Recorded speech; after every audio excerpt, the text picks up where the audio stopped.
For one swallow does not make a summer, nor does one day,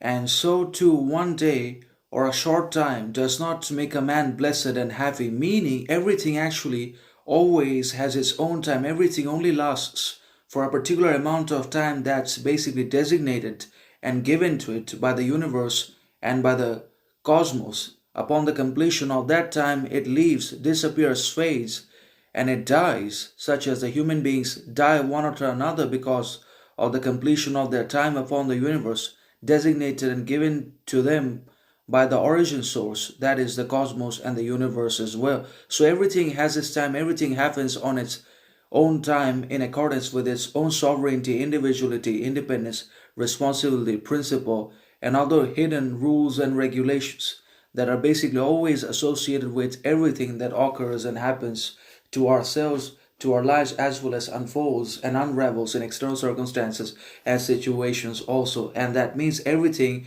has a cause, everything is driven by something else entirely, everything is controlled, governed, maybe by something also that is essentially and fundamentally bigger, better, and greater than the thing itself.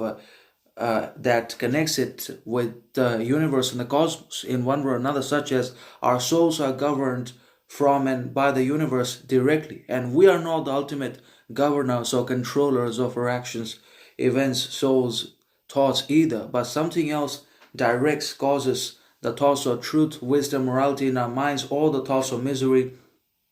corruption, bad things, etc. So just as one swallow does not complete or make a whole summer, similarly, it does not mean that certain moments of happiness and experience, and just because we have experienced temporary, transient moments of happiness, pleasure, relaxation, acceptance, embracement in our lives, then that is going to stay forever, because everything is ultimately transient. Everything has to end, because the end of all life is death. Everything is meant and designed to reach its end, eventuality, inevitability, and that's how life continues. That's how life again is reborn, regenerates, redevelops, resurrects itself because of death, because of end, vanishment, whatever you want to call it. So just as one swallow does not make a whole summer, we have to go through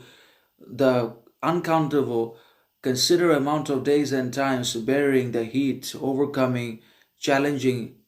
environmental situations to finally make it to the end of the summer. And that means also that temporary, momentary happiness, pleasure, relaxation, comfort, union, friendship in our lives does not also mean that those things are